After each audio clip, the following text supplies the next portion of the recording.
గత కొంతకాలంగా యువ సామ్రాట్ రవి యూట్యూబర్ హర్ష సాయి మధ్య మాటల యుద్ధం కొనసాగుతోంది. హర్ష సాయి సేవ పేరిట పేదలను మోసం చేస్తున్నాడంటూ యువ సామ్రాట్ చెప్తూ ఉన్నారు. అదే కాకుండా బెట్టింగ్ యాప్స్ను ప్రోత్సహిస్తూ బెట్టింగ్ యాప్స్ ద్వారా లక్షల రూపాయలు గడిస్తున్నాడంటూ కూడా ఆయన ఆరోపిస్తూ ఉన్నారు. అయితే ఇటీవల కాలంలో హర్ష సాయి తన ప్రతిష్టకు భంగం కలిగించే విధంగా యువ సామ్రాట్ ప్రవర్తిస్తున్నాడంటూ కూడా హర్ష సాయి హైదరాబాద్ సైబర్ క్రైమ్ పోలీసులను ఆశ్రయించి కేసు ఫైల్ చేయించారు. ఇదే అంశం మీద మనతో మాట్లాడడానికి యువ సామ్రాట్ రవి ఉన్నారు, ఆయనతో మాట్లాడదాం. సార్ చెప్పండి, అసలు మీకు ఆ తర్వాత యూట్యూబర్ హర్ష సాయికి మధ్య ఉన్నటువంటి గొడవ ఏంటి? ఇది హర్ష సాయికి నాకు మధ్య గొడవ కాదు.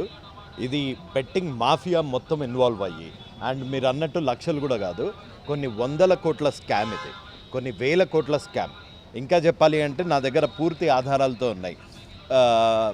ఆంధ్ర గవర్నమెంట్లో, ఆంధ్రప్రదేశ్లో ప్రిన్సిపల్ సెక్రటరీ గారికి, డీజీపీ గారికి మేము ఆల్రెడీ తన గురించి ఇంకా ఐటీ మినిస్టర్ లోకేష్ గారికి చెప్పాం. కాబట్టి తన పప్పులు అక్కడ హైదరాబాద్లో దొరకదని భావించిన ఈ సైబర్ టెర్రరిస్ట్ తెలంగాణ పోలీసులని తప్పుదోవ పట్టిద్దామని విశ్వ ప్రయత్నం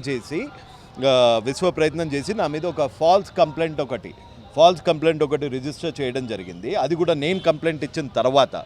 సో నేను ఈ ఆపర్చునిటీ దేనికి యూజ్ చేసుకుందాం అనుకుంటున్నా అంటే, ముందుగా మన ముఖ్యమంత్రి వారు రేవంత్ రెడ్డి గారు ఇంకా తెలంగాణ పోలీస్ సపోర్ట్ చేసిన ఎన్జిఓస్, అనిల్ గారు లాంటి వారు, అంతేకాకుండా అన్నిటికన్నా ముఖ్యంగా కరెక్ట్ టైంలో నాకు సపోర్ట్గా నిలబడ్డ మా అడ్వకేట్ నాగు గారు, at the same time Karthik గారు, నన్ను అండ్ అర్థం చేసుకొని నాకు కంప్లీట్ మద్దతుగా నిలబడ్డ తెలంగాణ పోలీసులో ఉన్న ప్రతి ఒక్కరికి, అండ్ ముఖ్యంగా జ్యుడిషియరీ సిస్టమ్కి చేతులెత్తి మరీ దండం పెడుతున్నాను.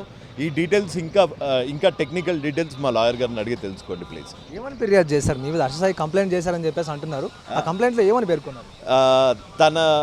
తన ఐడెంటిటీ థెఫ్ట్ అయిందని కంప్లైంట్ చేశారు.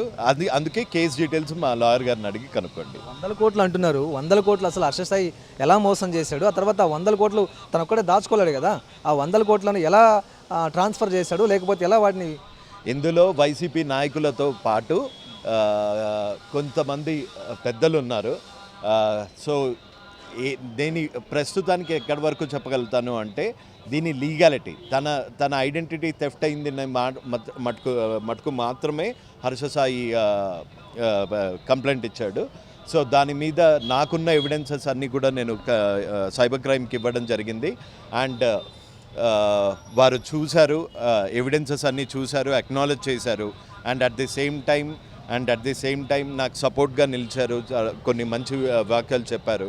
సో అందుకే సీఎం రేవంత్ రెడ్డి గారికి, ఐటీ మినిస్టర్ నారా లోకేష్ గారికి, ఆంధ్రప్రదేశ్ ఐటీ మినిస్టర్ నారా లోకేష్ గారికి, తెలంగాణ పోలీస్ డిపార్ట్మెంట్కి, and at the same time నా అడ్వకేట్స్కి, సపోర్ట్ చేసిన జనాలకి అందరికీ చాలా చాలా థ్యాంక్ యూ. ఇందులో నుంచి మీ సపోర్ట్ నాకు ఇచ్చినందుకు నేను ఇంకా స్ట్రాంగ్గా ఫైట్ చేస్తా.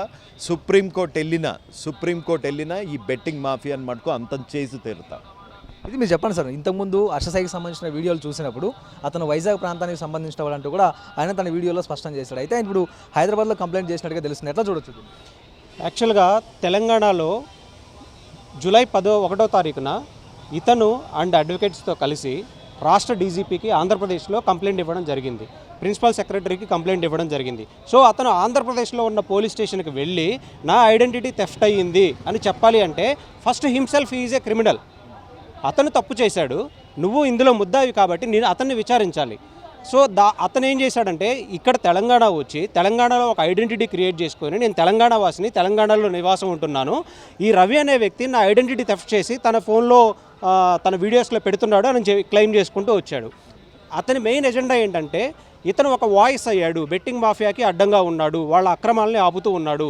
అతను కంప్లైంట్లో కోరింది కూడా ఏంటంటే, ఇతని ఇన్స్టాగ్రామ్ ఐడిని, ఇతని ఐడెంటిటీని యాక్టివేట్ లేకుండా చేయండి అని సైబర్ క్రైమ్ పోలీసుల్ని కోరాడనమాట. సైబర్ క్రైమ్ పోలీసులు ఇతనికే సపోర్ట్ చేస్తూ, తెలంగాణ రాష్ట్ర ప్రభుత్వం కూడా, రేవంత్ రెడ్డి గారు కూడా ఇతనికే సపోర్ట్ చేస్తూ, ఇతనిలో నిజాయితీని గుర్తించి సైబర్ క్రైమ్ పోలీసులు పిలిచి విచారించి, అతని మీద కూడా ఇంకా మేము చర్యలు తీసుకోవడానికి మేము రెడీ అవుతున్నామని ఇంటిమేషన్ ఇచ్చి పంపించారు.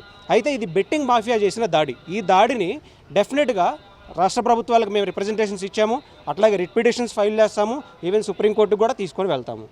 అంటే దీని మీద ఇంకా నెక్స్ట్ మీ ఫర్దర్ ఫైట్ ఎలా ఉండబోతుంది? కేవలం ఈ కంప్లైంట్తోనే ఆగిపోతుందా, లేకపోతే ఈ బెట్టింగ్ మాఫియాని అంతం చేయడం కావచ్చు, లేకపోతే దీన్ని ఇంకా వెలికి తీయడానికి కావచ్చు?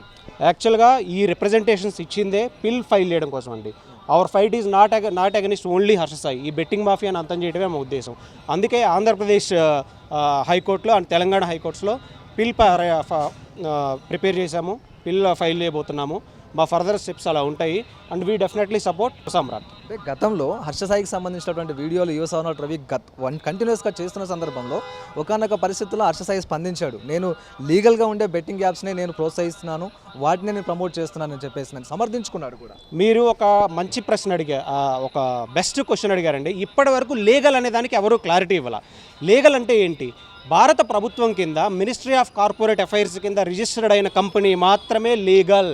బట్ ఇతను ప్రమోట్ చేసిన యాప్స్లో లోటస్ 365 న్యూస్ అనేది ఉంది. It is not registered in India, it is not under the jurisdiction of on the government of India. అది ఎంసీఏ కింద రిజిస్టర్ అవ్వలేదు. సో ఎలా లీగల్ అవుతుంది అంటే ఇతను చెప్తున్నాడు ధోని ప్రమోట్ చేస్తున్నాడు అని. ధోని దగ్గర లైసెన్స్డ్ గన్ ఉంది, ఇతని దగ్గర ఇల్లీగల్ వెపన్ ఉంది. రెండు ఒకటేనా? ఒకే విధంగా చూస్తామా? ధోని చేసేది లీగల్ యాప్స్ అయి ఉండాలి అండ్ ఇతను చేస్తుంది ఇల్లీగల్ యాప్స్. డెఫినెట్గా మనం దీని గురించి ఫైట్ చేయాలి. అండ్ చాలా రిపోర్ట్స్ చెప్తున్నాయి ఓవరాల్ ఇండియాలో 10 లక్షల కోట్ల రూపాయలటువంటి ఇల్లీగల్ బెట్టింగ్ స్కామ్ జరుగుతూ ఉందని సెంట్రల్ సర్వేస్ చెప్తూ ఉన్నాయి. సో దీని గురించి పోరాడుతున్నటువంటి వ్యక్తిపై ఈ బెట్టింగ్ మాఫియా అంతా ఒక కేసులు పెట్టి ఇతన్ని గొంతు కోయాలనే ప్రయత్నం చేస్తే ఎవరు చూస్తూ ఊరుకోరు. న్యాయస్థానాలు కళ్ళు మూసుకొని లేవు, రాష్ట్ర ప్రభుత్వాలు కళ్ళు మూసుకొని లేవు, పోలీసులకు అన్నీ అర్థమవుతున్నాయి. డెఫినెట్గా ఈ బెట్టింగ్ మాఫియాతో మా న్యాయ పోరాటం అనేది జరుగుతూనే ఉంటుంది. ఇందులో 100 కోట్ల మనీ లాండరింగ్ కోణం ఉందంటూ కూడా మీరు చెప్తూ ఉన్నారు. అయితే ఈడీ లాంటి దర్యాప్తు సంస్థలకు ఎందుకు ఫిర్యాదు చేయలేకపోయారు? డెఫినెట్గా ఇప్పుడు పిల్ ఫైన్ చేసిన దానిలో డెఫినెట్గా అన్నీ ఇన్వాల్వ్ అవుతాయి. మేము విత్ ప్రూఫ్స్ తోటి, విత్ ఎవిడెన్సెస్ తోటి, విత్ సర్వే రిపోర్ట్స్ తోటి ఈడీని కూడా అప్రోచ్ అవుతాం. మనీ లాండరింగ్ చట్టాలు కూడా ఇక్కడ అప్లికబుల్ అవుతాయి. అండ్ మేము చెప్పే నివేదిక కాదు, మా సెంట్రల్ గవర్నమెంట్ ఇచ్చిన నివేదికల ప్రకారం మనీ లాండరింగ్ యాక్ట్ కూడా ఇంక్లూడ్ అవుతుంది. అట్ ది సేమ్ టైం జాతీయ భద్రతకు కూడా విపత్తు ఉందని సెంట్రల్ గవర్నమెంట్ సర్వేలు చెప్తున్నాయి. సో వీటన్నిటిని కన్సిడర్ చేస్తూ చట్టాలను ఇంకా బలోపేతం చేయాలి. తెలంగాణ ఆంధ్రప్రదేశ్లో Andhra Pradesh gaming act, Telangana gaming యాక్ట్ని ఇంప్లిమెంట్ చేయాలి. ఇలాంటి సైబర్ నేరగాళ్ళని, సైబర్ క్రిమినల్స్ ఆటలు కట్టించాలని మేము పోరాటం చేస్తూనే ఉంటాం. చివరిగా బెట్టింగ్ మాఫియాను ప్రోత్సహిస్తున్నటువంటి హర్ష సాయిని మీరేమో వ్యతిరేకిస్తూ ఉన్నారు. అదే అతన్ని దేవుడు అంటూ కొంతమంది కొలుస్తున్నటువంటి సందర్భం ఏం చెప్తారు ఇలాంటి? ఒక మంచి పని చేసినప్పుడు అప్రిషియేట్ చేయాలి, ఒక మర్డర్ చేసినప్పుడు మనం దాన్ని అప్రిషియేట్ చేయకూడదు. అలాంటి పనే అతను చేస్తూ ఉన్నాడు. మంచితనం ముసుగులో తను మంచి చేసినప్పుడు మనం అప్రిషియేట్ చేద్దాం. అదే అతను నేను ఇప్పుడు ఒక క్లెయిమ్ చేస్తున్నాడు, నేను ఒక గుడి కడతాను అని. ఒక గుడి కట్టాలి అని అంటే హిందూ సమాజవాదులు మన భారతీయుల్లో ఎంతోమంది స్వచ్ఛందంగా ముందుకు వచ్చేసేసి డొనేట్ చేస్తారు. అదే ఇల్లీగల్గా అయోధ్య రామాలయం మనం కట్టాము అంటే ఎంతోమంది విరాళాలు ఇచ్చారు. అలా విరాళాలు సేకరించి కూడా కట్టొచ్చు. అంతేగాని ఇలా తీవ్రవాద సంస్థల నుంచి ఇల్లీగల్ బెట్టింగ్ యాప్స్ ద్వారా వచ్చేటువంటి మనీతోటి గుడి కడతాను అంటే దేవుడు కూడా ఒప్పుకోరు. ఇలా ఇల్లీగల్ బెట్టింగ్స్ తోటి సంపాదించిన మనీతోటి మంచి చేస్తాను అంటే తినేవాడికి కూడా అరగదు. ఇది హర్ష సాయి మంచితనం ముసుగులో చాలామందిని మోసం చేస్తున్నట్టు కూడా యువ సామ్రాట్ టీం ఇప్పటికే చెప్తూ ఉంది. ప్రజలను ఈ సేవ పేరిట మోసం చేస్తున్నట్టు కూడా వీరంతా ఆరోపిస్తూ ఉన్నారు. అయితే తాను ఆంధ్రప్రదేశ్కి సంబంధించినటువంటి వ్యక్తి కాగా ఇటు హైదరాబాద్కు వచ్చి హైదరాబాద్లో తనకు సంబంధించినటువంటి నకిలీ చిరునామాను సృష్టించుకుని ఆ చిరునామా ద్వారా హైదరాబాద్ సైబర్ క్రైమ్ పోలీసులకు ఫిర్యాదు చేసినట్టుగా ప్రస్తుతం యువ సామ్రాట్ చెప్తూ ఉన్నారు. యువ సామ్రాట్కు సంబంధించినటువంటి సోషల్ మీడియా ఖాతాలన్నింటినీ కూడా బ్యాన్ చేయాలంటూ ఆయన తన ఖాతాలో పేర్కొన్నట్టుగా తెలుస్తోంది. ఖచ్చితంగా ఇటు హర్ష సాయి మీద తమ పోరాటం కొనసాగుతుందంటూ యువ సామ్రాట్ చెప్తూ ఉన్నారు. మరోవైపు సుప్రీంకోర్టు దాకైనా వెళ్ళి ఈ బెట్టింగ్ మాఫియాను అంతం చేసేదాకా తమ పోరాటం ఇలాగే కొనసాగుతుందంటూ కూడా యువ సామ్రాట్ టీం చెప్తూ ఉన్నారు.